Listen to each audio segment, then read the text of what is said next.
Hermanos, quiero que vayan conmigo a la palabra del Señor, a la epístola de Pablo a los Efesios, hermanos, y vamos a estar viendo el libro de Efesios, y lo que vamos a hacer esta tarde, esta noche, es solamente ver como una vista bastante panorámica, una vista bastante general. No vamos a entrar mucho en ella. Si Dios quiere, hermanos, y Dios me da licencia, voy a predicar a través de toda la carta a los Efesios, hermanos. Así que quiero que estén ahí en Efesios, y la serie de estas sermones la he titulado La Iglesia, el tema olvidado por los evangélicos. Creo, hermanos, que las iglesias evangélicas, la nuestra y la mayoría de iglesias evangélicas, quizás no todas, realmente en este siglo, en este tiempo, hemos olvidado estudiar qué es la iglesia. Y nosotros meses atrás hemos estudiado bastante acerca de la iglesia, pero creo que la epístola a los Efesios habla realmente de qué es la iglesia. Y hermanos, quiero contarles un poco acerca de cómo llegué a la conclusión que yo tenía que predicar de esta epístola. Si ustedes recuerdan, hermanos, aquellos que recuerdan un poco acerca de lo que yo estaba predicando, antes de la pandemia yo estaba predicando del Evangelio de Juan. Y hermanos, no terminé el Evangelio de Juan. Y la razón es porque, la pandemia y todo eso, ¿verdad? Pero recuerdo que hace unos meses, cuando comenzó la pandemia, yo me propuse estudiar un tema, o quizás debería decir un sistema teológico que se llama la teología del pacto. Hace muchos años quiero estudiar acerca de eso. He leído algunas cosas, pero es un tema complicado, es un tema difícil, pero a la vez es un tema muy hermoso. Y tenía el deseo de hacerlo, y dije, vamos a estar en pandemia, y la mayoría de mis actividades no se van a realizar, así que voy a estudiar este tema. Así que, hermanos, al principio de la pandemia lo que hice fue que terminé una lectura que estaba teniendo de un libro, y al terminar ese libro me puse a informarme sobre este sistema teológico, y lo que hice fue que, ustedes saben, en la internet busqué libros aquí, libros allá, artículos, y recopilé información, y dije yo, voy a estudiar esto, voy a leerlo. Y estaba en eso, estaba leyendo sobre este tema, cuando cayó un mensaje. Ya ve que ahora casi todo es por WhatsApp, ¿verdad? Tenemos un grupo de los egresados del seminario, y cayó un mensaje, y el mensaje decía que los egresados podían tomar una clase en línea, una clase, ¿cómo le dicen? Una clase optativa. Si uno la quiere tomar, la toma, si no, no. Entonces dije, ya días no tomo una clase en el seminario, sería bueno actualizarme un poco. Y dije, pero quiero continuar con este tema. Y estaba en la lucha ahí, pero dije, no, voy a matricularme en la clase y voy a tomarla. Y cuando me matriculé, me dijeron que era una clase que se llama eclesiología, y en realidad es una clase sobre la iglesia. Y tomé esa clase, duró 2 semanas, hermanos, y después de terminar esa clase, yo termino el domingo, y el lunes yo veo una noticia que dice, el Seminario Teológico Reformado Latinoamericano, imagínense qué pena, ¿verdad? Se me olvida. El Seminario Reformado Latinoamericano está ofreciendo a personas que quieran estudiar con ellos. Entonces dije yo, mire, interesante aquí, ¿verdad? Siempre he querido estudiar en un seminario reformado y nunca he podido. Entonces apliqué, y yo dije, nunca me van a llamar, nunca me van a escribir. Pero, hermanos, para mi sorpresa, me escribieron y me dijeron que sí podía estudiar. Entonces me inscribí, y la primera clase que tomé, ¿saben de qué era? Era de eclesiología, era de la iglesia. Hermanos, y esta clase fue diferente, fue una clase única. Realmente, hermanos, el maestro de la el maestro que estaba impartiendo la clase, para mí parecía que había bajado del cielo. Y yo sentía que él había bajado solamente para darme un mensaje. Hermanos, las lecturas que tuve sobre la iglesia fueron realmente impactantes, fueron hermosas, fueron maravillosas. Y tuve un gran deseo, hermanos, de estudiar qué es la iglesia. Y al estudiar y al tener la clase, pero sobre todo al estudiar los escritores antiguos, especialmente Juan Calvino, me di cuenta que en nuestro siglo, hermanos, se le da muy poca importancia a la iglesia. Es más, hermanos, en nuestro siglo no se conoce qué es la iglesia.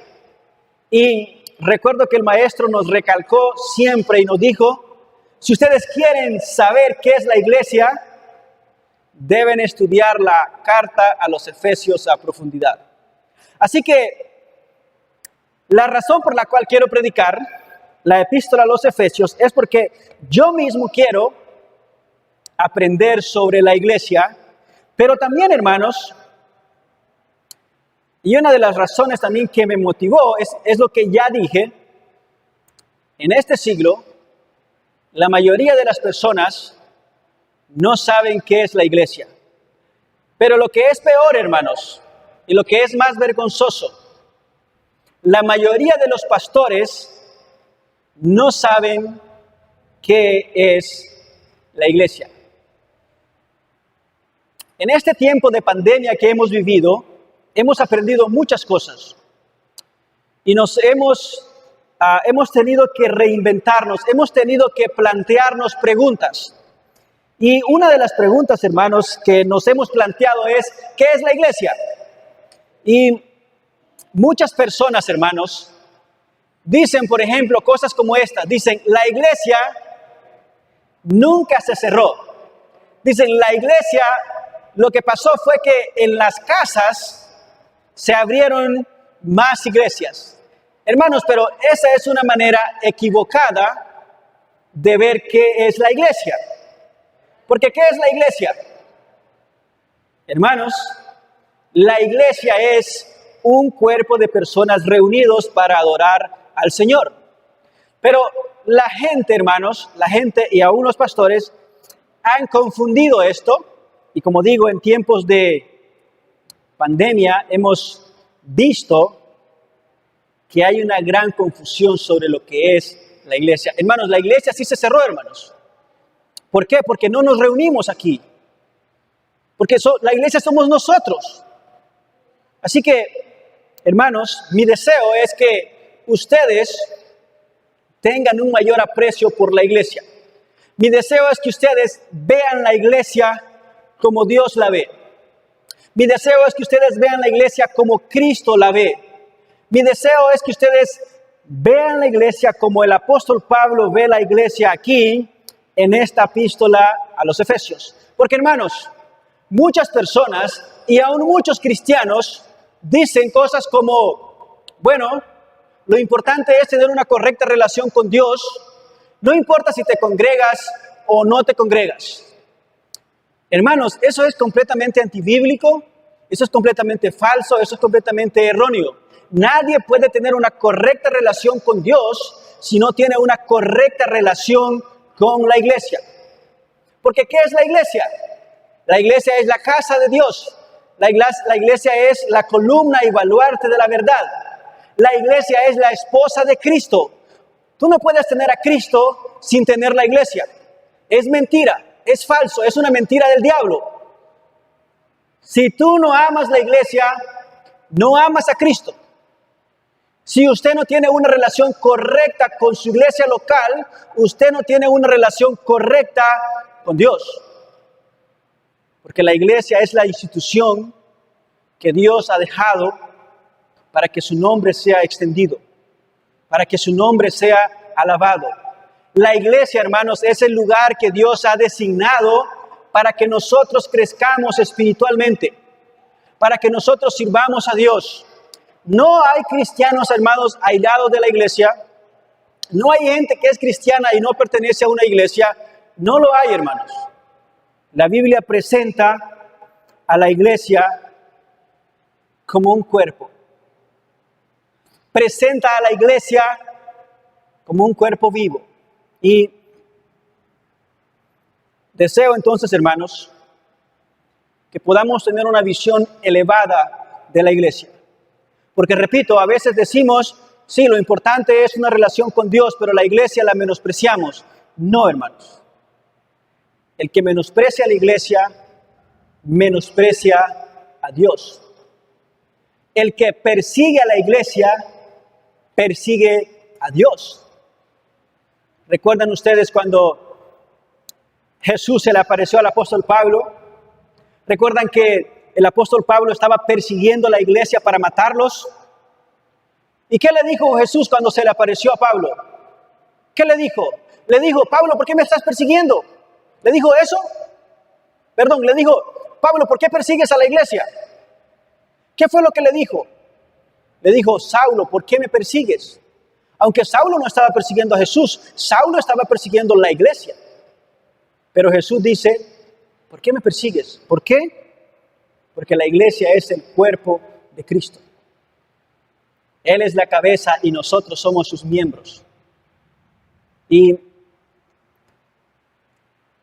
mi deseo y mi oración para ustedes, hermanos, porque sinceramente, muchos de ustedes, los que están viendo por YouTube, los que están aquí, no tienen un aprecio por la iglesia, hermanos. No tienen el aprecio que deberían tener. Y es triste, es doloroso, es penoso, a mí me duele.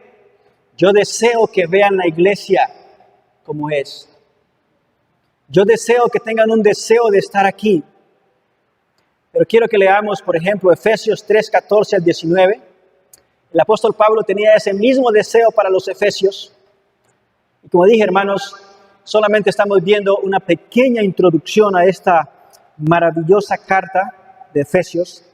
Efesios capítulo 3, versículo 14 al 19, es una oración de Pablo, una oración para que la iglesia comprenda qué es lo que está pasando, para que la iglesia comprenda qué es lo que ha recibido, para que la iglesia comprenda quién es. Dice Pablo, Efesios 3:14, por esta razón doblo mis rodillas ante el Padre, de quien toma nombre toda familia en los cielos y en la tierra, a fin de que, conforme a las riquezas de su gloria, os conceda ser fortalecidos con poder por su Espíritu en el hombre interior, para que Cristo habite en vuestros corazones por medio de la fe, de modo que, siendo arraigados y fundamentados en amor, versículo 18, seáis plenamente capaces de comprender, junto con todos los santos, cuál es la anchura, la longitud, la altura y la profundidad, y de conocer el amor de Cristo que sobrepasa todo conocimiento, para que así seáis llenos de toda plenitud de Dios. Ahora, Efesios 1:17 al 19, otra oración de Pablo, y la idea es la misma. Mire lo que dice el 1:17 de Efesios. Pido que el Dios de nuestro Señor Jesucristo, el Padre de gloria, os dé espíritu de sabiduría y de revelación en el pleno conocimiento de Él, habiendo sido iluminados los ojos de vuestro entendimiento, y mire, para que conozcáis cuál es la esperanza que os ha llamado, cuál es la riqueza de la gloria de su herencia en los santos, y cuál la inmensurable grandeza de su poder para con nosotros los que creemos, conforme a la operación del dominio de su fuerza.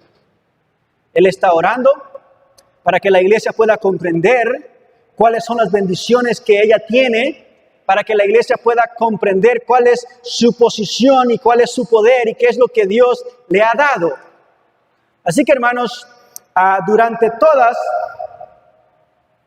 estas semanas y estos meses que vienen, mi propósito es que ustedes y yo comprendamos qué es la iglesia, qué es lo que Dios ha hecho en la iglesia y qué es lo que Dios está haciendo hoy aquí, hermanos.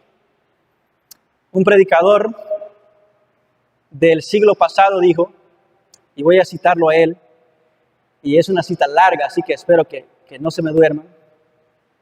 Dice él, debemos admitir que muchas de nuestras formulaciones de las buenas nuevas son defectuosas. Está hablando a los evangélicos, está hablando a nosotros. Una de las lagunas evangélicas más importante es la de haber pasado por alto la importancia central de la iglesia. La importancia central de la iglesia.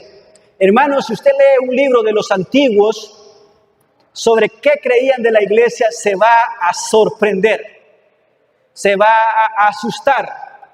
Yo, hermanos, solo por ver la reacción de mis amigos, posteé algo en Facebook, una cita de un antiguo, y no puse el nombre porque dije yo, si pongo el nombre, no van a decir nada, pero si piensan que es mi idea, entonces van a objetar.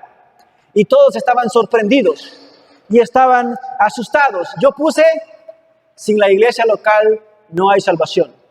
Y todos estaban asustados, maravillados. ¿Por qué? Porque no le hemos dado a la iglesia la importancia que tiene en la palabra de Dios. Ahora, él sigue diciendo, tendemos a proclamar la salvación individual. Tendemos a proclamar la salvación individual, ¿verdad?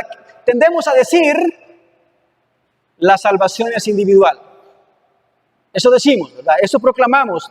Dice él, pero sin pasar de ahí a la comunidad salvada. La Biblia, hermanos, nunca presenta o no presenta a individuos solos, salvados. Siempre presenta a cristianos, siempre presenta a un cuerpo, siempre presenta a un edificio, siempre presenta a la iglesia de Cristo en su totalidad. Somos un cuerpo, no estamos aislados. Pero él también dice, enfatizamos que Cristo murió por nosotros, sí, ¿verdad? Cristo murió por nosotros, y decimos Cristo murió por mí, y decimos que murió para rescatarnos de toda maldad, más que para purificar para sí un pueblo. Pero la palabra de Dios enfatiza, recuerdan ustedes, Pedro, mas vosotros sois linaje escogido, real sacerdocio, nación santa, pueblo adquirido por Dios. Cantamos, somos el pueblo de Dios. No cantamos, soy el pueblo de Dios, sino somos. Jonathan leía, Padre nuestro que estás en los cielos, santificado sea tu nombre. Venga a nosotros tu reino. Hermanos, todo es plural. Padre nuestro, mío y tuyo. Danos hoy nuestro pan. Dame a mí y dale a mi hermano. No dice, dame mi pan. Dice, danos hoy. Perdónanos. Todo plural. ¿Por qué? Porque, hermanos, la iglesia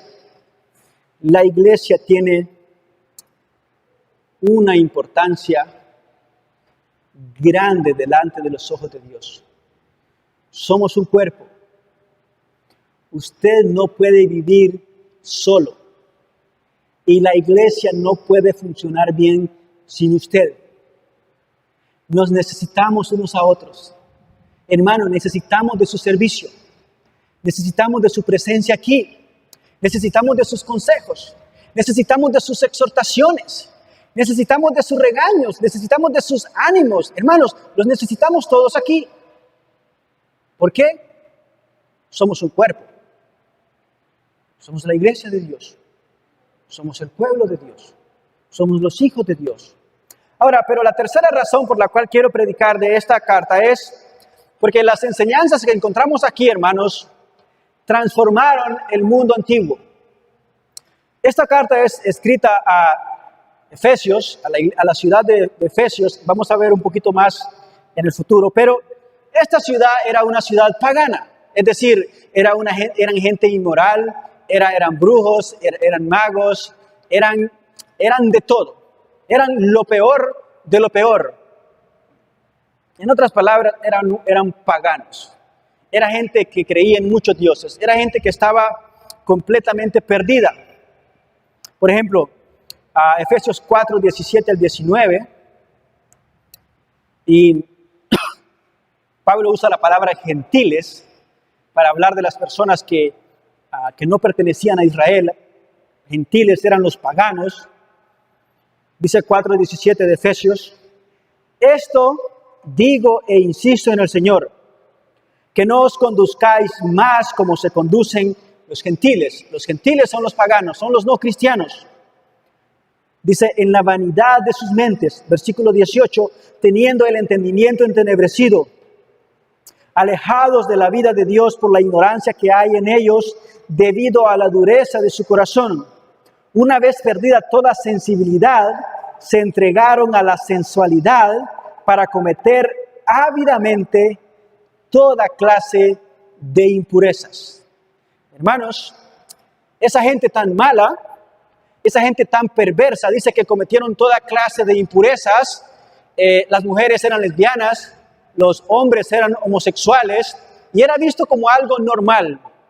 Era visto como ahora quieren que lo veamos en nuestro tiempo. Pero la perversión era increíble. Sin embargo, hermanos, estas personas cambiaron. Estas personas fueron transformadas a través del mensaje que da Efesios. ¿Por qué? Porque es el evangelio de Dios. Ahora bien, hermanos, vivimos en un mundo perverso. Vivimos en un mundo malo. Un mundo que cada día más, hermanos, es más malo. Un mundo que cada día es más perverso. Si usted usa las redes sociales, va a ver que cada día hay más perversión. Si usted ve la televisión y ve las noticias, va a ver que cada día la gente está más loca. Y cada día hay una perversión nueva. Cualquier red que miremos, hermanos, vamos a ver sensualidad, vamos a ver vanidad, vamos a ver a un mundo que se aleja de Dios cada día, cada momento. Pero hermanos, por medio de la palabra de Dios, por medio del mensaje de Efesios, podemos ser transformados y podemos vivir una vida en santidad. Podemos vivir una vida de satisfacción en Dios. Podemos vivir una vida, hermanos, que agrade al Señor, una vida santa, una vida pura. Podemos alejarnos de la vanidad de este mundo. Hermanos, y como iglesia, podemos hacer un impacto en la comunidad que nos rodea. Vivimos en una comunidad perversa, alejada de Dios, pero hermanos, estamos llamados a ser la iglesia de Dios y estamos llamados a vivir de una manera distinta a ellos y a proclamarles la palabra del Señor para que ellos sean transformados, sean cambiados. Así que, hermanos, esas son mis razones por las cuales deseo predicar esta epístola. Una es que yo quiero conocer de ella, de la iglesia, pero también es que ustedes conozcan de ella, porque hay mucho desconocimiento de la iglesia. Necesitamos saber quiénes somos. Necesitamos saber, hermanos, a qué hemos sido llamados. Necesitamos saber cuáles son las gloriosas bendiciones que Dios nos ha dado. Cuál es el poder que Dios ha depositado en nosotros para que llevemos el evangelio con poder a un mundo perdido. Ahora, hermanos, el tiempo, hermanos, como dijo alguien, es nuestro peor enemigo. Y yo sé que para ustedes ha sido una eternidad estar ahí, pero para mí, hermanos, pasó demasiado rápido. Realmente, hermanos, yo ni siquiera entré a mi predicación, pero en esta pequeña introducción, como dije, una pequeña introducción, hermanos, quiero que veamos un poco de qué enseñanza contiene esta carta. Y, como dije, esta es una pequeña introducción, y lo primero que quiero que veamos y voy a tratar de hacerlo lo más rápido posible, hermanos. Creo que tengo como unos 6, 7 minutos, más quizás, ¿verdad? 10, 15, 20, ustedes no se preocupen, ¿verdad? Yo estoy tranquilo. Lo primero que quiero que veamos, hermanos, es el propósito de esta carta. Lo segundo es el tema de la carta. Lo tercero es, vamos a ver un poquito del bosquejo de cómo está dividida esta carta, hermanos. Una vez, hermanos, dicen que un pastor invitó a predicar a un amigo pastor, ¿verdad? Y el pastor estaba predicando y estaba emocionado, ¿verdad? Y dijo, hermanos, hoy nos vamos a ir de aquí hasta las 10 de la noche. Entonces dijo el pastor, al pastor que estaba predicando emocionado, ¿verdad? Bueno, quizás se va a ir usted a las 10, pero nosotros nos vamos a las 8. Espero que no hagan eso conmigo, hermano, ¿verdad? Que no se vayan a ir. Ahora, el propósito de la carta. Lo primero, hermanos, es que Pablo quiere explicar lo que Dios está haciendo con los salvados. Es decir, ¿cuál es el propósito de Dios para los redimidos? Él nos dice quiénes son los salvados y nos dice cuáles son las bendiciones que tienen en Cristo, pero también Él está diciéndonos, hermanos, cómo debemos vivir de acuerdo a esa revelación que hemos tenido, de acuerdo a esas bendiciones. En otras palabras, ¿qué debemos hacer con lo que hemos recibido? Pero también, hermanos, quizás sobre cualquier otra cosa, esta es una carta de aliento, de ánimo.